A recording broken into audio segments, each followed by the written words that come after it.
Has it ever happened to you, reading a book and realizing you're wasting your time? You can't memorize? Or get to an exam and not remember what you studied? No, I'll not teach you copying techniques. I'll help you to take advantage of your head so you don't waste time and potential.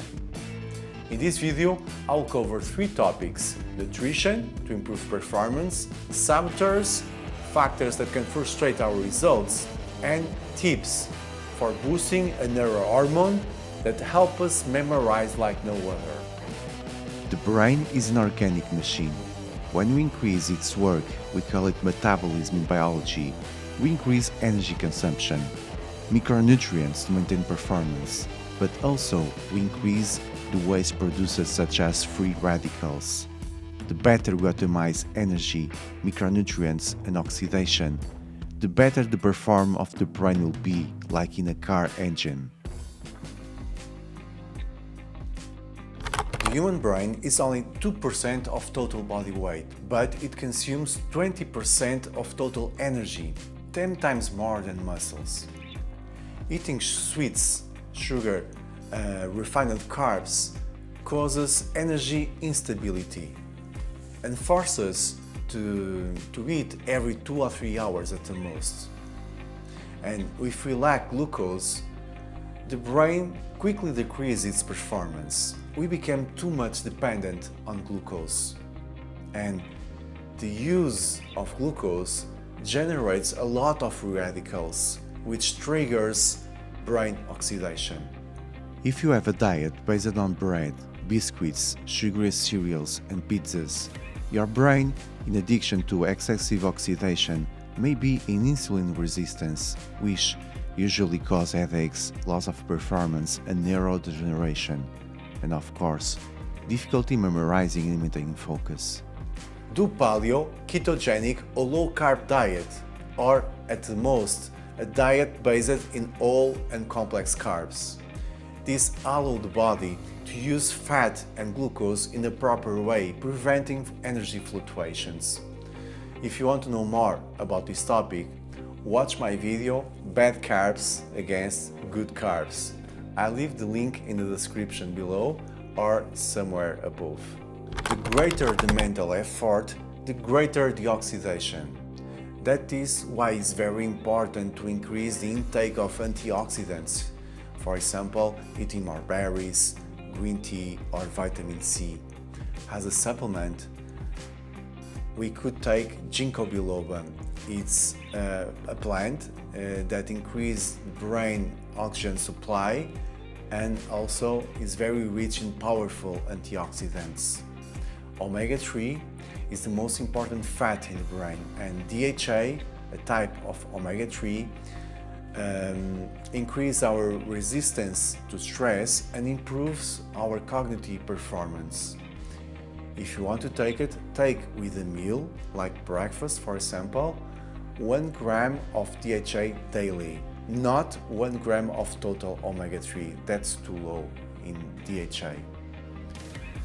There are more nutrients that we can take to improve our cognitive performance, but I'll leave that to another video, where I can talk only about supplementation in cognitive performance.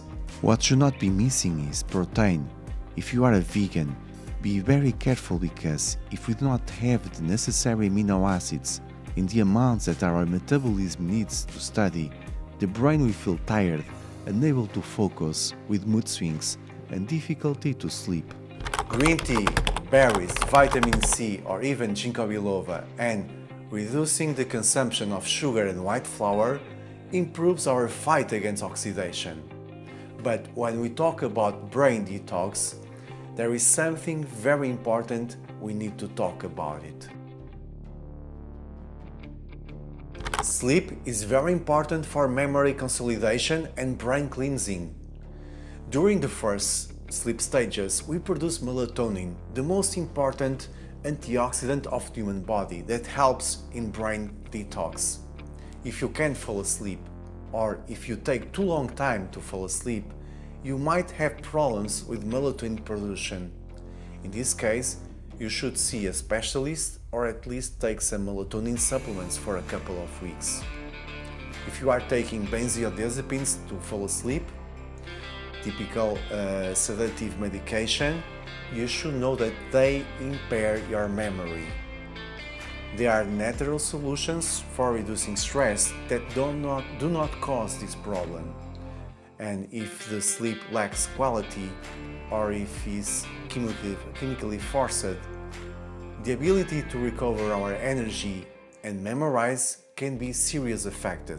Prolonged stress blocks the production of neurotrophic factors. These are substances that help us to regenerate neurons, such as brain-derived neurotrophic factor, and shortens dendrites, the arms of the neurons, making that a dramatically decrease in the speed we access information.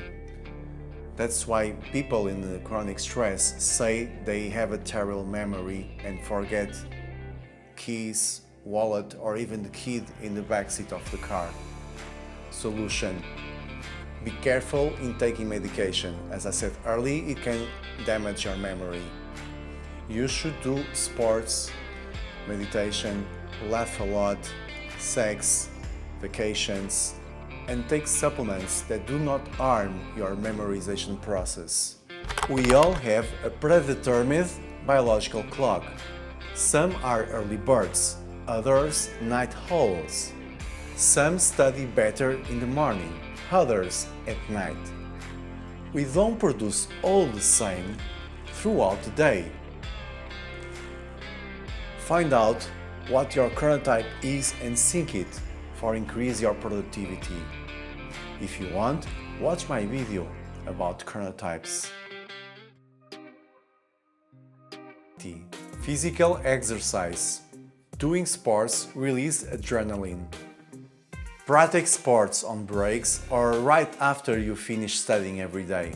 Cold water. Cold water bath causes a great rush of adrenaline, which triggers the ability to memorize. In some places of Europe in Middle Ages, children were thrown in cold water when they wanted to remember a certain event.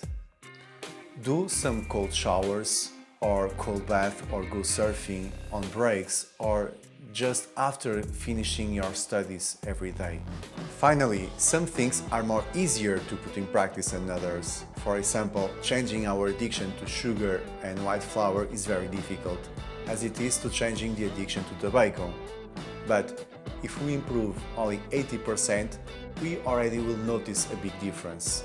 And the question is, why are we going to live only at 10% of our potential?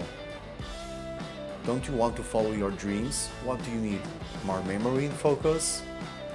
I leave in the description below a plan to improve your memory and focus. I hope you like this video. Leave me your like and subscribe this channel, and see you in the next video.